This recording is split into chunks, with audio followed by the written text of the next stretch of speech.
Salvete discipuli.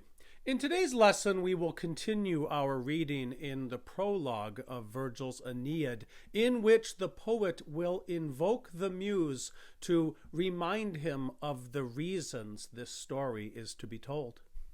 Okay, so we start off, Musa. He is addressing the muse, and so he says, Muse, memora, that is the imperative, remind mihi, to me. Remind to me what? The causas, the causes. Okay, so a nice accusative plural object of that imperative. So Virgil is speaking to the muse. Remind to me the causes. Now, I'm going to warn you. These next two clauses right here, this quo numine laeso and quidve dolens, this is a little tricky. Literally, quo numine laeso, by which a deity having been offended. Okay, now I'm going to normalize that into better English and say, remind to me the causes, namely how a deity was offended. We're going to learn that Juno has some specific gripes with the Trojans. We're going to learn what they are in a little bit, but for today, just the causes. And so he's going to list them off. How a deity was offended. Okay, the next clause here, this where, this is a suffix on the word quid. Where means or. Okay, so it functions just like, you know, how que means and it is a suffix onto a word. So quid where, or what. Now, dolens, present active participle. So the ns equals ing. So, or what was she grieving that? And now we're going to move on to the main part of the sentence. Now, just to be ready, this sentence, the main verb is actually way down here. Okay, so the verb is basically two full lines away. Regina is going to be the subject. So, Regina Deum. What was she grieving that? The Queen of the Gods. What did the Queen of the Gods do? We run all the way down now to the verb. She forced, impulerit. Okay?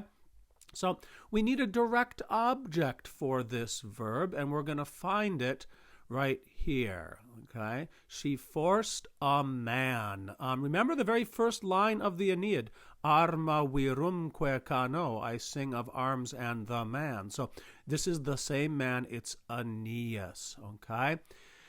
What was she grieving? That the Queen of the Gods forced a man, and now the action's going to continue with two infinitives. Okay, so she forced a man to do two different things. But the man is going to be further described as insignem pietate.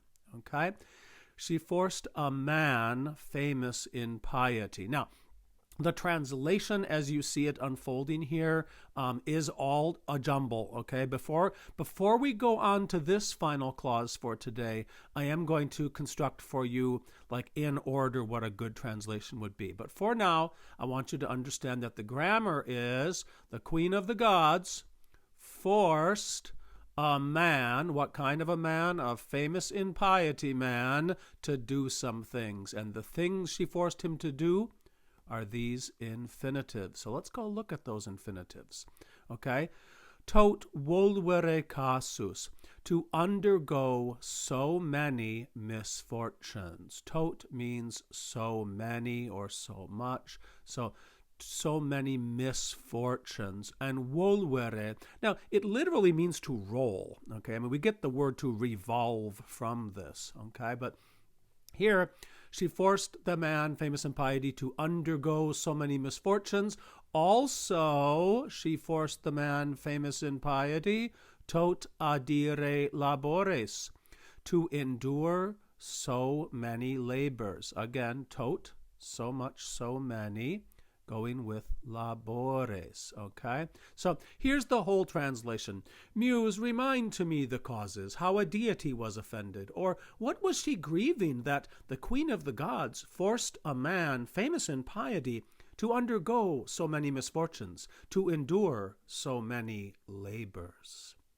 Okay, so what's left, tantai ne, okay, the ne is the little enclitic suffix that turns it into a question, okay? And you're going to notice there's no verb here, okay? There's no verb. It's going to be just kind of understood like is or are, okay? Tantai irai, so many angers. But it's a question because of the ne, and so are there so many angers? Now, where might these angers reside? Are there really so many angers? Animis caelestibus? In heavenly minds? Now, the answer is yes, there are. Okay, the Greco-Roman gods and goddesses were not viewed as like moral paradigms that people should follow. They had all of their own kind of personal stuff going on.